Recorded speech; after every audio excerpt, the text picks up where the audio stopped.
చాలా దేవుళ్ళని మీరు పూజిస్తున్నారు, చాలా దేవుళ్ళకి బలిపీఠాలు కూడా ఉన్నాయి, ప్రతి గుడి ఉంది, గుడి ముందు బలిపీఠాలు కూడా ఉన్నాయి. కానీ ఒక చోట విగ్రహం లేకుండా ఖాళీ బలిపీఠాన్ని ఒక్కదాన్ని కట్టారు. ఆ బలిపీఠం దగ్గర వీరు ఏం రాశారంటే తెలియబడని దేవుడుకి అని వారు అక్కడ రాశారు. అంటే ఎన్నో విగ్రహాలు ఉన్నాయి, ఆ విగ్రహాలకి పేర్లు ఉన్నాయి, ఆ ఒక నామం ఉంది, పలానా దేవుడు అని రాసి పెట్టుకున్నారు. కానీ ఒక బలిపీఠం దగ్గర తెలియబడని దేవుడు అని రాశారు, దాన్నే పట్టుకున్నాడు. అంటే పౌలు గారు వారు స్థాపించిన ఒక బలిపీఠాన్ని పట్టుకొని మీరు తెలియక దేనినైతే మీరు ఆరాధన చేస్తున్నారో, తెలియక ఎవరికైతే మీరు బలులు అర్పిస్తున్నారో నేను దాన్నే మీకు తెలియపరుస్తున్నాను కానీ నేను కొత్తదేమి చెప్పట్లేదని వారితో చెప్పేసరికి వారు ఒకంత విభ్రాంతి నొందారు. ఒక విధంగా చూసుకున్నట్లయితే పౌలు గారు చెప్పిన బోధన అంగీకరిస్తే మిగతా దేవాలయాల అన్నిటినీ వ్యతిరేకించినట్టు, తుణీకరించినట్టు అవుతుంది. లేదు పౌలు గారు చెప్పిన ఆ బోధని ఆ బలిపీఠాన్ని వ్యతిరేకిస్తే వాళ్ళే వ్యతిరేకించుకున్నట్టు అవుతుంది. పౌలు గారు వారిని ఇరకాటంలో పడేశారు, వారి పెట్టిన విగ్రహాలతోనే వారిని విరకాటంలో పడేశాడు పౌలు.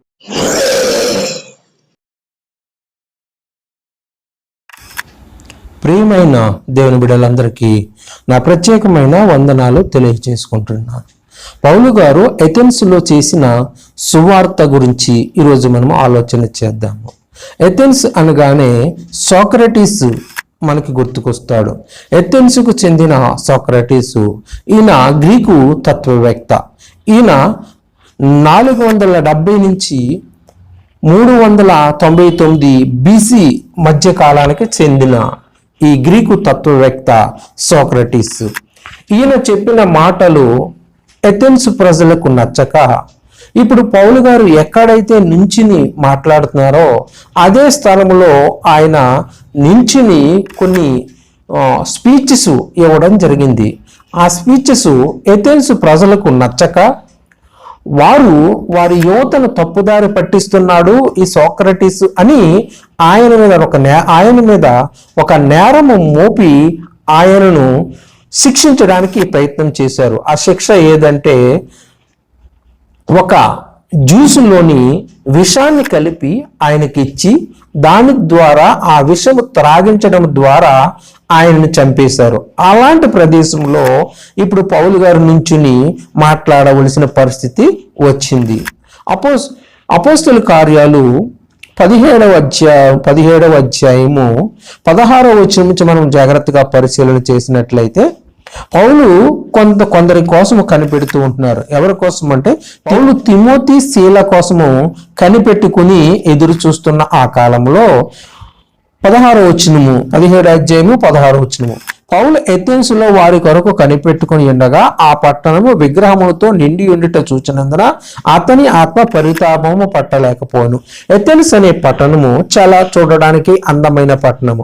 ఆ పట్టణంలో అనేకమైన విగ్రహాలు ఉంటాయి, అనేకమైన గుడులు, దేవతా స్తంభాలు, దేవతలతో కలిగిన పట్టణము. అది సముద్ర తీరానికి కూడా దగ్గరనున్న ఓడరేవులు కలిగిన పట్టణము. ఆ పట్టణం చాలా అభివృద్ధికి చెందిన పట్టణమే, ఆ కాలానికి కూడా చాలా అభివృద్ధి చెందిన పట్టణము. ఆ పట్టణంలో ఉన్నవారు చాలా తెలివైన వారు, జ్ఞానులని కూడా మనం చెప్పవచ్చు. అలాంటి పట్టణంలోకి వెళ్ళి పౌలు గారు దేవుని సువార్తను ప్రకటించడానికి ఆయన ప్రయత్నం చేస్తున్నాడు. ఆయన ఎన్నుకున్న ఆ సువార్త ప్రకటనలో ఆయన ఎన్నుకున్న మార్గము చాలా అభినందనీయమనే చెప్పాలి. ఆయన ఎలాంటి మార్గాన్ని ఎన్నుకున్నాడంటే ఆ పట్టణములో కొన్ని వందల వేల గుళ్ళు ఉన్నాయి. అందులో ఒక గుడికి విగ్రహం లేదు, కేవలం బలిపీఠం మాత్రమే ఉంది. పౌలు గారు కరెక్ట్గా ఆ ప్లేస్ని పట్టుకున్నాడు. మీరు ఈ పట్టణంలో ఎన్నో గుడులు ఉన్నాయి, ఎన్నో విగ్రహాలు ఉన్నాయి, కానీ మీరు ఒక చోట ఏ విగ్రహము లేకుండా తెలియబడని దేవుడు అని మీరు రాసి పెట్టారు, దానిని నేను మీకు బోధిస్తున్నాను అని చెప్పి వారి బోధనలను వారు ఏ విశ్వాసాన్ని అయితే కలిగి ఉన్నారో ఆ విశ్వాసంలోనికి ఆయన బోధించడానికి ప్రారంభించాడు. వారు ఏ విశ్వాసాన్ని అయితే వారు వ్యక్తం చేస్తూ కలిగి ఉన్నారో ఆ విశ్వాసంలో నుంచే ఆయన పౌలు గారు క్రీస్తుని ప్రకటించడానికి ప్రయత్నం చేశారు.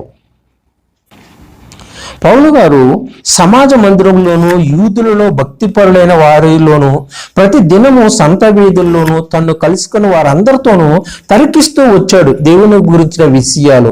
ఎక్కడెక్కడ తర్కిస్తున్నాడంటే సమాజ మందిరంలో యూదులు కూడుకుంటారు. యూదులు సమాజ మందిరంలో కూడుకున్న సమయాల్లో పౌలు గారు అక్కడికి వెళ్ళి వారితో మాట్లాడి వారితో తర్కించి వాదిస్తున్నాడు. అంతేకాకుండా భక్తిపరులైన వారిలో ప్రతి దినము ఆయన సంత వీధుల్లో కూడా, అంటే కొన్ని సంత వీధుల్లోనూ కొన్ని కోడలలోను కొన్ని సెంటర్లలోనూ ఆయన నిలుచుండి వారితో తర్కించినట్టుగా మనకు కనబడుతుంది.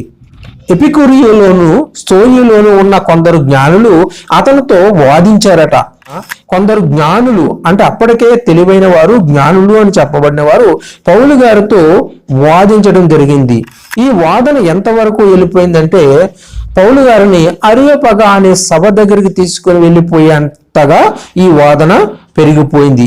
ఈ వదరబోతు చెప్పినది మా ఏమిటి అని చెప్పుకున్నారట కొంతమంది అయితే ఆయన చెప్పినది పునరుద్ధానాన్ని ప్రకటిస్తున్నాడు పౌలు గారు. ఈ ప్రకటించే ఈ పునరుద్ధానము కొత్తగా ఉంది, వీడు చేసే ఈ బోధలు ఏంటి అని కొంతమంది అనుకుంటున్నారు. కొంతమంది అయితే ఈయన అన్య దేవతలను అంటే మనది కాని దేవతలను బోధిస్తున్నాడు కాబట్టి అన్య దేవతలను బోధిస్తున్నాడని మరికొంతమంది అనుకుంటున్నారు. అంతటా వారు అతన్ని వెంట పెట్టుకుని అరియోపగ అనే సభ దగ్గరికి తీసుకుని వెళ్ళిపోయారు. అక్కడ తీసుకుని వెళ్ళిపోయి నువ్వు చేస్తున్న ఈ కొత్త బోధ ఏంటి, ఈ నూతన బోధ ఏంటో మేము తెలుసుకొని కోరుచున్నాము, దానిని మాకు కొంచెం జాగ్రత్తగా వివరించు అని పౌలు గారిని అనడం జరిగింది. కొన్ని కొత్త సంగతులు మా చెవులకు వినిపించుచున్నావు గనుక వీటి భావం ఏమిటి మేము తెలుసుకొని కోరుచున్నామని అక్కడున్న ఆ పెద్దలందరూ వివరణ అడగడం జరిగింది. ఏథెన్స్ వారు అక్కడ నివసించు పరదేశులను ఏదో ఒక కొత్త సంగతి చెప్పట ఎందును వినుటి ఎందును మాత్రమే తమ కాలం గడుపుచుండేవారు. ఏథెన్స్ పట్టణంలో ఉన్న వారు ఏదో ఒక కొత్త సంగతి తెలుసుకోవడంలోను వివరించడంలోను అలాగే వారి యొక్క కాలాన్ని గడిపేవారుగా మనకు అర్థమవుతున్నారు. పౌలుని వీరందరూ ఎక్కడికి తీసుకువెళ్ళిపోయారంటే అరియోపగ అనే ఒక సభ దగ్గరికి తీసుకుని వెళ్ళారు. ఈ అరియోపగ సభ అనగానే మనకు సోక్రటీస్ గుర్తు రావాలి. సోక్రటీస్ అక్కడే నిలవబడి మాట్లాడాడు. సోక్రటీస్ మాట్లాడిన మాటలకు వారు సమ్మతించక ఆయనకు వారు విషం ఇచ్చి చంపడం జరిగింది.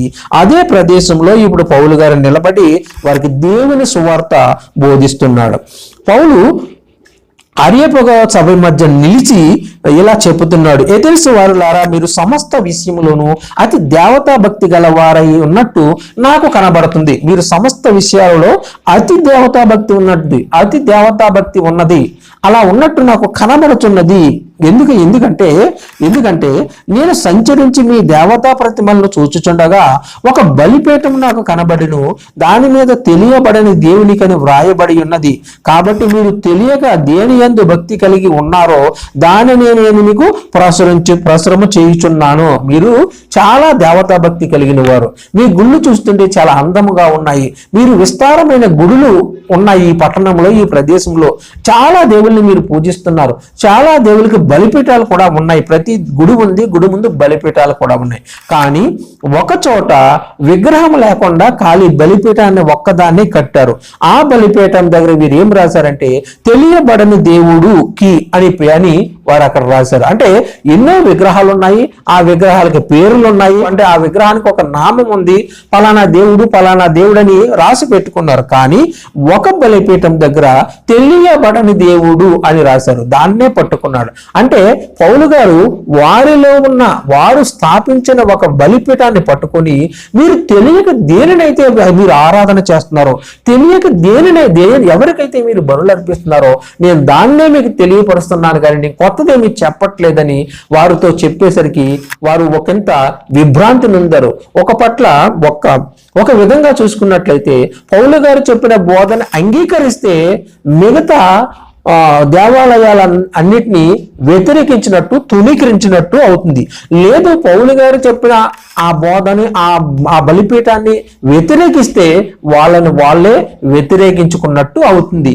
పౌలు గారు వారిని ఇరకాటంలో పడేశారు. వారి పెట్టిన విగ్రహాలతోనే వారిని విరకాటంలో పడేశారు పౌలు గారు. ఇక తర్వాత పౌలు గారు తనదైన శైలిలో ఆయన బోధన సాగుతుంది. జాగ్రత్తగా ఆలోచన చేద్దాము. పౌలు గారు ప్రారంభించారు. జగత్తును అందరి సమస్తంలో నిర్మించిన దేవుడు తానే ఆకాశమునకును భూమికిని ప్రభువై ఉన్నందున హస్తకృతములైన దేవాలయంలో నివసింపడు. అంటే మీరు చేతులతో చేసుకున్న ఈ దేవాలయాలు ఉన్నాయే, ఇన్ని వేల దేవాలయాలు, ఇందులో దేవుడు నివసింపడు. మరి ఎందులో నివసిస్తాడంటే మీరు ఎటువంటి దేవాలయము కట్టకుండా, ఎటువంటి విగ్రహాన్ని పెట్టకుండా ఖాళీ బలిపీఠం ఒకటే పెట్టారు కదా, అదే నాకు కరెక్ట్ అనిపిస్తుంది. దానికి తెలియబడిన దేవుడు అని మీరు పేరు పెట్టారు కదా, నేను కూడా మీరు పెట్టిన దాన్నే నేను ప్రకటన చేస్తున్నాను. అక్కడ ఏ విగ్రహము లేదు, ఏ దేవాలయము లేదు, ఏ పేరు లేదు, కానీ నేను చెప్పింది దాని కొరకమే చెప్తున్నాడు. నేను చెప్పేది దాని కొరకే చెప్తున్నాడు.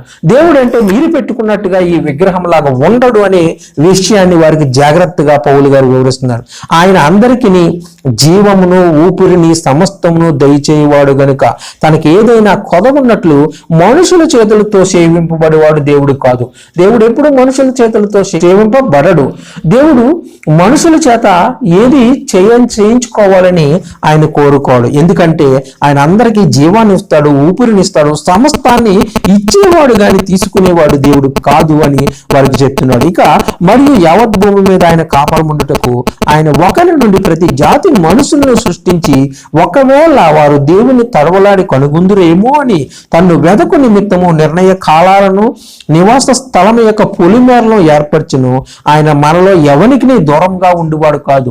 ఆ దేవుడు మనలో ఎవరికి దూరంగా ఉండడు, మనందరికీ సమీపంగా ఉంటాడు. ఒక ప్రదేశాన్ని ఉండే ఆయన కాదు, ఒక ప్రాంతంలో ఉండే ఆయన కాదు, ఒక చోట ఉండే ఆయన కాదు, మనందరికీ అందుబాటులో ఉండే దేవుడు.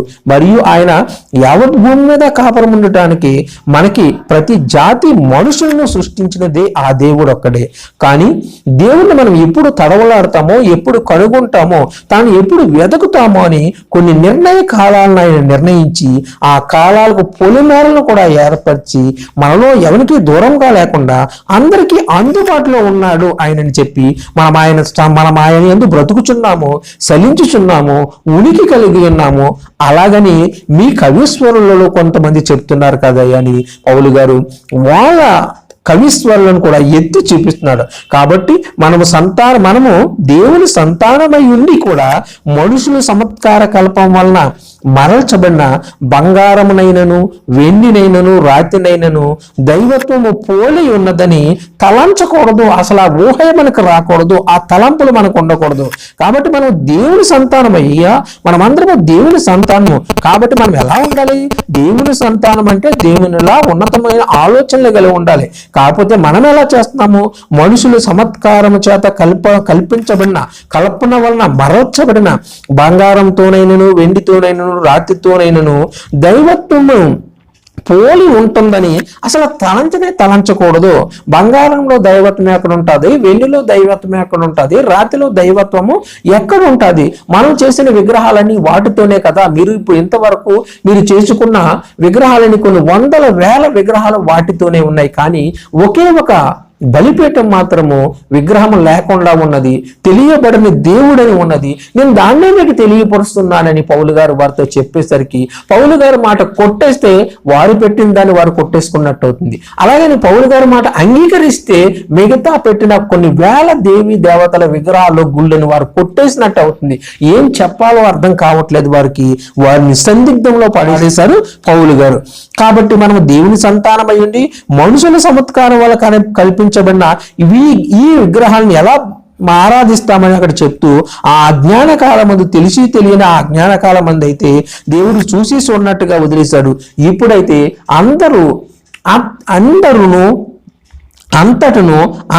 మారు మనసు పొందాలని దేవుడు మనకి ఆజ్ఞాపిస్తున్నాడు అని చెప్పి, ఎందుకనగా తాను నియమించిన మనుషుని చేత నీతిని అనుసరించి భూలోకములకు తీర్చబోయేడి దినమొకటి నిర్ణయించి ఉన్నాడు. మృతులలో నుండి ఆయనను లేపినందున దీనిని నమ్ముటకు అందరికీ ఆధారము కలుగజేసి ఉన్నాడు. ఎందుకంటే దేవుడు ఒక మనుషులను నియమించాడు. ఆ మనుషుని చేత భూలోకములకు తీర్పు తీర్చబోతుంది. భూలోకములో మృతులైన వారు అందరూ తీర్పులోనికి వెళ్ళిపోతారు. కాబట్టి మనం రక్షణ పొందాలని యేసుక్రీస్తుని ఆయన పౌలు గారు ప్రకటించడం జరుగుతుంది. అంటే మృతుల పునరుద్ధానం గురించి ప్రకటించాడు. అలా విన్నప్పుడు వారు ఏమనుకుంటున్నారంటే అపహాసం చేశారంట. కొందరైతే దీనిని గురించి నీవు చెప్పినది ఇంకోసారి చెప్పు, రెండోసారి చెప్పని మళ్ళా అడిగి తెలుసుకుంటున్నారు. అలా ఉండగా పౌలు వారి మధ్య నుండి వెళ్ళిపోయాడు. అయితే కొందరు మనుషులు అతనిని హత్తుకొని విశ్వసించిరి. పౌలు గారు చేసిన సువార్తకి అక్కడ కొంతమంది రక్షింపబడ్డారు. అంటే అక్కడ చేసిన ఆ ప్రసంగానికి కొంతమంది రక్షింపబడ్డారు. అలా పౌలు గారు అక్కడ సుమారు 3 సంవత్సరాలు అక్కడ ఉండి వారిలో సువార్త ప్రకటన చేసి దేవుని యొక్క సంఘాన్ని నిలబెట్టాడు. ఏథెన్స్లో ఉన్న దేవుని సంఘానికి పౌలు గారు పునాదులు వేసినట్టుగా మనకి కనబడుతుంది. ఆయన వేసిన పునాది ఎన్నో సంఘాలకి ఆయన పునాది వేశారు. ఏథెన్స్లో పౌలు గారు చాలా బలమైన పునాది వేసి అక్కడ ఎంతో మంది మార్పులకు కారణమయ్యాడు. అలాంటి ఏథెన్స్ పట్టణంలో ఎంతో మంది బహు విగ్రహ ఆరాధన కలిగిన వారు, అందులోకి తెలివైన వారు, వారి మాట వినకపోతే వారికి ఎదురు చెప్తే చంపడానికైనా వెనకాడని వారు, అలాంటి వారి మధ్య దేవుని మాటలు బోధించి వారి చేతే ఆలోచింపజేసిన పౌలు గారు జాగ్రత్తగా ఆలోచన చేయండి. అంటే వారు కట్టిన దేవాలయంలోంచే ఒకదానిని ఉదాహరణగా తీసుకుని వారి చేతే ఒప్పించడానికి ప్రయత్నం చేశారు పౌలు గారు. అందులో చాలా వరకు సఫలీకృతమయ్యారు. కొంతమందినైనా పౌలు గారు మార్చగలిగారు. ఆ రోజు పౌలు గారి యొక్క బోధలు ఎంతో అద్భుతమైన బోధలుగా మనకి బైబిల్ గ్రంథంలో కనబడుతున్నాయి. ఈ ఏథెన్స్ పట్టణంలో ఎన్నో వందల వేల దేవాలయాలు ఉన్నాయి. వారు బహు విగ్రహ ఆరాధన కలిగిన వారు. అలాంటి వారిని దేవుడు మార్చినప్పుడు మరి ఈరోజు మన దగ్గరికి ఎంతో మంది సేవకులు వస్తున్నారు. మనం ఏం చేయాలో ఏం చేయకూడదు, మనం ఎలా ఆరాధించాలి, దేవుణ్ణి ఎలా మనం తెలుసుకోవాలని ఎంతో మంది సేవకులు, ఎంతో మంది బోధకులు మన దగ్గరికి వచ్చి బోధిస్తున్నప్పుడు మనం కూడా వాటిని పట్ల మనము కూడా ఆ విషయాలు విని ఆలోచించి తగు విధమైన నిర్ణయం తీసుకోవాలని అభిప్రాయపడుతున్నాను. ఈ మాటలు ఇంతటితో ముగిస్తున్నాను. మీ అందరికీ నా ప్రత్యేకమైన వందనాలు తెలియజేసుకుంటున్నాను. ఆమేన్. అందరికీ వందనాలు.